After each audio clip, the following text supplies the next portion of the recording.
The champagne glass trembles in my hand as I watch him walk through the door of my gallery opening. 3 months ago, he told me I'd crawl back begging for my old job within a week. Tonight, there's a red D next to every single one of my paintings. His eyes find mine across the crowded room, and for the first time in our 5-year marriage, I see something I've never seen before: respect and fear. He knows what this means. He knows what I'm about to say. Hi. I'm Maya. And I want to tell you about the night I stopped being small. The resignation letter sits on our kitchen counter like a small bomb. I've been staring at it for 20 minutes, printed on our good paper, the cream-colored stuff we save for thank you notes and wedding invitations. 2 paragraphs. 5 years at Morrison & Associates reduced to 2 paragraphs. Maya? David's voice carries from the foyer, keys jangling against the ceramic bowl I made in that pottery class he said was a waste of money. Why is there a FedEx envelope on the table addressed to your office? My stomach drops. I'd forgotten about the portfolio submission. 3 oil paintings photographed and printed on museum-quality paper, along with my application for the Cascade Gallery's Emerging Artist Showcase. The deadline was today. His footsteps approach the kitchen, measured and predictable. Corporate lawyer walk. Everything about David is measured and predictable, which used to feel like safety and now feels like suffocation. Maya? I slide the resignation letter under a stack of mail. Just some paperwork. He appears in the doorway, still wearing his charcoal suit, tie loosened but not removed. Even his casual is formal. Paperwork that needs overnight shipping? The way he says it, like I'm a child who's been caught with her hand in the cookie jar. Heat crawls up my neck. It's nothing important. David moves to the coffee maker, begins his evening ritual. 1 cup, 2 sugars, splash of the expensive cream he orders online. He doesn't offer to make me one. Hasn't in months. I got the Henderson account today, he says, turn to me. Big promotion coming. Partnership track. That's great. The words taste like cardboard. We should celebrate. Maybe finally book that trip to Napa you've been wanting. Have I been wanting that? I try to remember ever mentioning Napa, but the only trips I've wanted lately involve art museums and small galleries and anywhere that doesn't smell like his cologne and ambition. David. I pull the resignation letter back out, smooth the creases. I need to tell you something. He turns, coffee cup halfway to his lips. His eyes drop to the paper in my hands, and something shifts in his expression. Hardens. What is that? I quit my job today. The silence stretches between us like a wire pulled too tight. His coffee cup doesn't move. Doesn't even tremble. You what? I resigned from Morrison & Associates. I gave them 2 weeks' notice. Now the cup comes down. Hard. Coffee sloshes onto the granite countertop we spent 3 months picking out, and he doesn't even notice. Are you out of your mind? I've been thinking about this without discussing it with me? Without talking to your husband about a decision that affects both of our lives? His voice is rising, controlled but sharp. This is David angry, not yelling, never yelling, but each word cut with surgical precision. I tried to talk to you. I've been trying for months. About what? About throwing away a perfectly good career for what? Your little painting hobby? Little painting hobby. The words hit like a slap. It's not a hobby. Maya, be realistic. You paint on weekends. You've sold what, 3 pieces? To friends? 5 pieces. And one of them was to a complete stranger who saw my work at the farmer's market and the farmer's market. He laughs, but there's no humor in it. Do you hear yourself right now? I hear myself perfectly. For the first time in months, I hear myself clearly. I got into the Cascade Gallery showcase. This stops him. The Cascade Gallery is downtown, real and respected, and everything David understands about success and legitimacy. What showcase? Emerging artists. It's competitive. They only accept 12 painters each year. His face doesn't change, but I catch the micro-expression before he controls it. Prize. Maybe even pride. But it's gone in less than a second. And you think that pays the bills? You think that covers your half of the mortgage? I have savings. And I'll pick up freelance design work while I build my client base. Your client base. He sets the coffee cup down carefully, deliberately. Maya, you're 32 years old. This isn't college. You can't just follow your dreams and hope everything works out. Why not? Because that's not how the real world works. Because we have responsibilities. Because grown-ups make grown-up decisions. Grown-up decisions. Like marrying someone who makes you feel small every time you want something bigger than their vision of your life. I'm not asking you to support me. I'm asking you to support my decision. Well, I don't. He straightens his tie, which wasn't even crooked. A tell I've learned to recognize. This is selfish and impulsive and frankly, incredibly naive. Naive? You'll regret quitting. Mark my words. You'll be begging Morrison to take you back within a month, and they won't. Do you know how this reflects on me? My wife can't hold down a simple marketing job? Simple marketing job. 5 years of campaigns and clients and late nights reduced to simple. It wasn't simple to me. Because you made it complicated. Everything is drama with you lately. Drama. Like wanting more from life is drama. Like having dreams that extend beyond his narrow definition of success is drama. I start setting up my showcase next week. Maya. His voice goes soft now, patronizing. I love you. But this fantasy needs to stop. Call Morrison tomorrow. Tell them you changed your mind. No. I said no. We stare at each other across the kitchen island. The granite is cold under my palms. Everything in this house is cold, the surfaces, the colors, the way we move around each other like polite strangers. Fine. He picks up his coffee, takes a sip like nothing happened. But don't come crying to me when reality hits. And don't expect me to clean up the mess when this all falls apart. He walks toward the stairs, pauses at the bottom. Oh, and Maya? Next time you want to make a major life decision, try acting like you're married. His footsteps disappear up the stairs. I hear the bedroom door close. I look down at the resignation letter, then at the FedEx envelope containing my portfolio. 3 paintings that took me 6 months to perfect. 3 paintings that made me remember why I used to wake up excited about creating something beautiful. David's coffee cup sits abandoned on the counter, still half full. I walk to the cabinet, pull out a bottle of wine we've been saving for a special occasion. Open it with the fancy corkscrew he gave me for Christmas. Pour myself a generous glass. Here's to special occasions. Here's to remembering who I used to be before I became someone's wife. Here's to the woman I'm about to become. The wine tastes like possibility. Like the first night of the rest of my life. Scene 2. 3 weeks later, I'm standing in the Cascade Gallery at 7 in the morning. And my hands won't stop shaking. Not from nerves. From caffeine and adrenaline and the kind of exhaustion that feels electric. I've been here until midnight every night this week, positioning and repositioning my 3 pieces, adjusting the lighting, obsessing over details that probably no one else will notice. But I notice. Every brushstroke matters when you're betting your entire future on 12 paintings. Maya, honey, the morning light is perfect on your seascape. Elena Vasquez, the gallery director, approaches with 2 steaming coffee cups. She's maybe 50, with silver-streaked hair she wears in a loose bun secured with what looks like a paintbrush. Everything about her radiates the kind of confidence I'm still learning to fake. Thank you. I accept the coffee gratefully. I've been second-guessing the placement all week. Stop. She touches my shoulder. Trust your instincts. They got you here. My instincts. For so long, I've been trained to doubt them, to defer to David's logic and pragmatism. To his version of what makes sense. Can I ask you something? Elena leans against the wall, studying my largest piece, a stormy seascape I painted during a weekend trip to the coast. David had spent the entire time on work calls while I sat on the rocks, trying to capture the way the waves looked angry and beautiful and dangerous all at once. Of course. Why did you wait so long to do this? The question hits deeper than I expected. Fear, I guess. And other people's opinions. She nods like this explains everything. The husband who hasn't been to any of your setup sessions. I'd mentioned David once, casually, when Elena asked if my family was excited about the showcase. I'd said something vague about him being busy with work, but Elena has artist's eyes. She sees what people don't say. It's complicated. Honey, it's only complicated if you make it complicated. You're talented. You're here.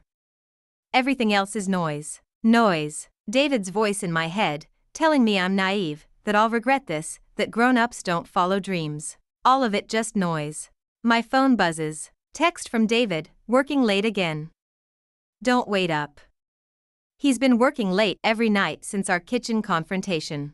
Or maybe he's always worked late and I'm just noticing now because I'm not there, waiting with dinner and questions about his day that he answers in syllables. The opening is tomorrow night, Elena says. You ready? Am I ready? I've sold 2 more pieces since quitting Morrison, both to people who found me through the farmer's market, both for more money than I've ever asked for before. I've been featured in the local Arts Weekly. 3 different people have commissioned portraits. But ready feels like a foreign concept when your husband treats your dreams like a phase you'll grow out of. I think so. You think, or you? I look at my paintings, really look at them. The seascape that captures something wild and untamed. The portrait of an elderly woman I met at a coffee shop, her hands wrapped around a mug like it holds all the warmth left in the world. The abstract piece I painted the night after the kitchen fight, all sharp edges and bleeding colors and the kind of emotional honesty I used to be afraid to put on canvas. I know. Elena smiles. Good. Because I have news. She walks to her office, returns with a folder. Janet Morrison wants to buy your seascape. Janet Morrison? The name sounds familiar, but I can't place it. Morrison Gallery downtown. She owns the building, has connections with collectors in Seattle and San Francisco. She's been following your work since the Arts Weekly feature. Morrison. Like Morrison and Associates. Like my old job. She's offering $4,000. For one painting. More than I made in a month at my marketing job that David called simple. There's more. Elena's eyes are bright with the kind of excitement that's contagious. She wants to discuss representation. Exclusive representation. The folder slips from my hands. Papers scatter across the polished concrete floor, contracts and price sheets and the kind of professional validation I've dreamed about but never dared believe possible. Elena, you don't have to decide today. But Maya, this is what I've been doing for 20 years, and I know talent when I see it. More importantly, I know determination when I see it. Determination. Not naivety or fantasy or drama. Determination. My phone rings. David's ringtone. The generic iPhone sound because I never bothered to personalize it. Sorry, I should take it. I'll be in my office when you're ready to talk details.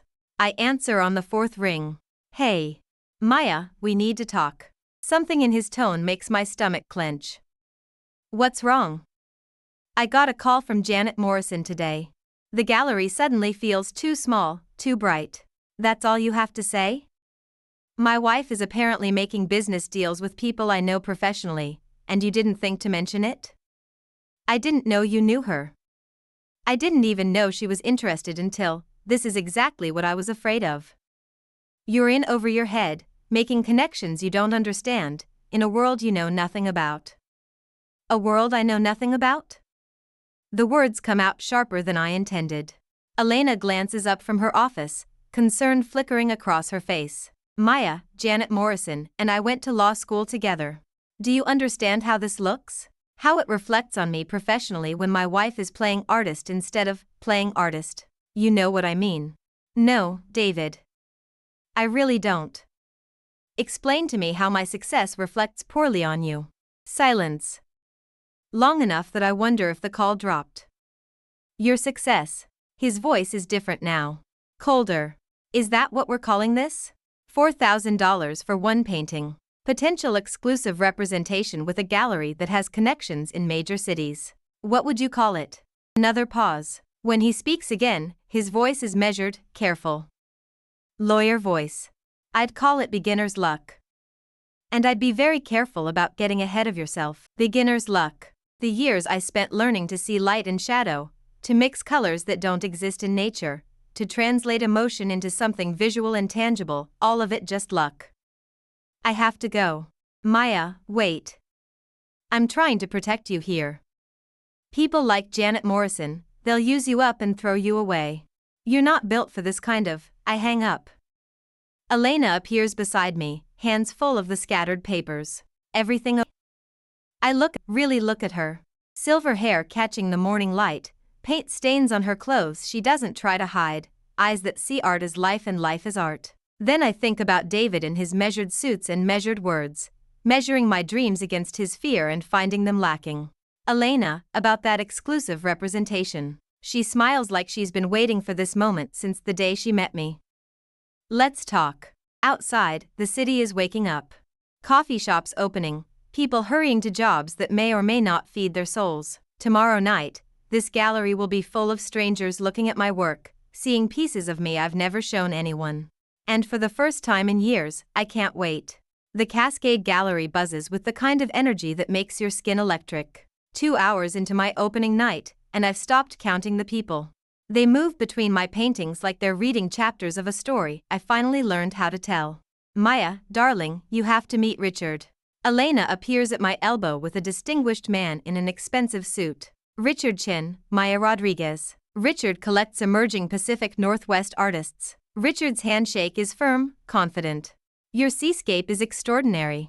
The way you've captured that sense of turbulence, it speaks to something primal. Primal. Not simple or naive or a hobby. Primal. Thank you. That piece came from a very stormy period. He laughs, the kind of genuine laugh that tells me he understands metaphor. The best art usually does. I'd like to discuss a commission for my Seattle office. Elena squeezes my arm as Richard hands me his card. 3rd commission offer tonight. I've lost track of how many business cards are tucked into my small black purse, the one David bought me for work functions, now repurposed for a life he never imagined. Maya. Janet Morrison approaches, wine glass in hand, her presence commanding attention even in a room full of art lovers. I've been watching people react to your work all night. This is what we want to see: connection, conversation, emotion. She's everything David said she'd be: sharp, successful, intimidating. What he didn't mention was her warmth, the way she talks about art like it matters in the world. The response has been incredible. I manage, still processing that this is my life now. Better than incredible. We need to schedule a meeting next week to discuss your next show. I'm thinking 12 to 15 pieces, spring timeline. Next show. Spring timeline. Words that feel surreal and inevitable all at once. I'd love that. Janet's eyes shift over my shoulder, and her expression changes slightly. It looks like you have another visitor. I turn, and the gallery noise fades to white static. David stands in the doorway, scanning the crowd. He's changed from his work clothes into the navy blazer I helped him pick out for his firm's holiday party. The one that makes his eyes look darker, more serious. He finds me across the room, and for a moment we just stare at each other. He's never seen me like this, wine-flushed and confident, surrounded by strangers who treat my work like it has value. Excuse me, I tell Janet, who nods with the kind of understanding that suggests she's witnessed these moments before. I weave through the crowd, past my portrait of the coffee shop woman, red, sold, past the abstract piece born from our kitchen fight, red, sold, past conversations about technique and inspiration and the kind of artistic merit David convinced me I'd never achieve. Hi. I stop 3 feet away from him, close enough to see the slight tension around his eyes. Hi. His gaze moves over the gallery, taking in the crowd, the red dots, the way people cluster around each of my pieces like they're discussing something important. This is more than I expected, more than he expected, not congratulations or I'm proud of you or I was wrong. Just surprised that I managed to exceed his low expectations. Thank you for coming. I wasn't sure you'd want me here. The honesty catches me off guard. Why wouldn't I? He looks uncomfortable, shifts his weight from one foot to the other. The way we left things. The phone call yesterday. Yesterday feels like a lifetime ago. Before tonight, before the validation of strangers who see something in my work worth buying, worth discussing, worth respecting. David. I take a breath, choose my words carefully. Why are you here? Because. He pauses, studying the crowd again. Janet Morrison called me today. Not about business. About you. My stomach tightens. What did she say? She told me I was married to one of the most promising artists she's seen in years. She said I should be proud. Should be proud. Present tense advice about something he's apparently not already feeling. And what did you tell her? I told her. Another pause, longer this time. I told her I was still learning how to be proud of things I don't understand. The words hang between us like a bridge neither of us is sure how to cross. Maya. Elena's voice carries across the gallery. We need you for the final count. Final count. The moment when we tally up sales, when dreams become mathematics. I should go. David nods toward Elena.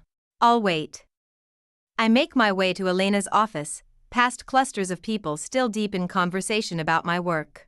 She's bent over a calculator, surrounded by red dots and sales sheets. Sitting down, she asks without looking up. Should I be? Honey, you just sold every single piece. The words hit like physical force. Plus 3 commission requests and 2 inquiries about private lessons. She looks up, grinning. Maya, in 20 years of doing this, I've never seen a complete sellout at an emerging artist showcase. Every piece. The seascape that Janet Morrison wanted, the coffee shop portrait, the abstract born from anger and determination, even the smallest piece I almost didn't include because David said it was too personal. All of them. Gone to people who saw something worth owning, worth living with, worth investing in. There's more. Elena's eyes are bright with excitement. The arts reporter from the Seattle Times wants to schedule an interview. And that collector from Portland? He wants to discuss representing your work at a show next month. The room tilts slightly. 3 months ago, I was writing marketing copy for industrial lighting fixtures. Tonight, I'm an artist with a waiting list. Elena, you did this, honey.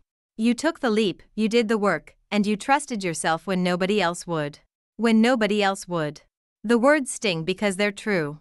I walk back into the gallery, past the empty walls where my paintings hung just hours ago, past the lingering conversations about my use of color and composition and emotional depth. David waits by the door, hands in his pockets, watching me approach with an expression I can't quite read. So, he asks. So. I stop in front of him, close enough to see my reflection in his eyes. I sold everything. His face doesn't change immediately. Then something shifts, small but significant. Pride, maybe. Or recognition. That's incredible. Incredible. Not luck or beginner's success or a fluke. Incredible. You said I'd regret quitting. My voice is steady, calm. You said I'd be begging Morrison and Associates to take me back within a month. I know what I said. You said this was a fantasy. That I was naive. That I was playing artist. He looks down, then back up at me. I was wrong. Wrong. The word I've been waiting 3 months to hear. You were protecting yourself, I say quietly, from having a wife who might be successful in ways you didn't plan for. Maya, I'm not angry anymore, David. I'm just tired of being small for someone else's comfort. The gallery around us has started to empty, couples and collectors drifting toward the door with promises to follow up next week. Elena waves from across the room, mouthing "amazing night" with theatrical enthusiasm. I don't want you to be small, David says finally. Then why does it feel like that's exactly what you want? He's quiet for a long moment, looking around the gallery one more time. Taking in the success he couldn't envision, the reality he tried to talk me out of. Because, he says slowly, if you can do this, it means I've been wrong about a lot of things. About what matters. About what's possible. About who you are. About who I am. The woman who spent 5 years in a marketing job that made her feel invisible. The woman who painted on weekends and called it a hobby because that felt safer than calling it a dream. The woman who let someone else's fear become her ceiling. I'm still the same person, David. No. He shakes his head. You're not. And neither am I. I'm married to someone I didn't know how to see. The gallery has gone quiet around us. Elena's office light is still on, but the main space feels vast and empty, full of echoes and possibility. So what now? I ask. David looks at me, really looks at me, for what feels like the first time in months. Now I figure out how to be married to the woman you actually are, instead of the one I thought you should be. The champagne glass in my hand, when did I pick that up, trembles slightly as I process his words. This is the moment from my teaser, I realize. The moment when everything shifts. And if you can't? Then I lose the most extraordinary woman I've ever known to my own small thinking. For the first time in our 5-year marriage, David sounds uncertain, vulnerable, like he's the one taking a leap into something he can't control. I have an interview with the Seattle Times on Monday, I tell him. A show in Portland next month. 3 commissions already lined up. I know. This isn't going back in the box, David. This is who I am now. I know that too. We stand there in my empty gallery, surrounded by the ghost of my success, and I realize something has fundamentally changed. Not just in me, but in the space between us. He's looking at me like he's seeing me for the first time. He's finally ready to meet the woman I've been becoming all along. Maya? Elena calls from her office. I'm locking up in 10 minutes. 10 minutes to decide what comes next. 10 minutes to choose between the marriage I've been living and the one that might be possible. I look at David, at this man who tried to keep me small but showed up tonight anyway. Who's standing in my gallery, surrounded by evidence of everything he said I couldn't do, admitting he was wrong.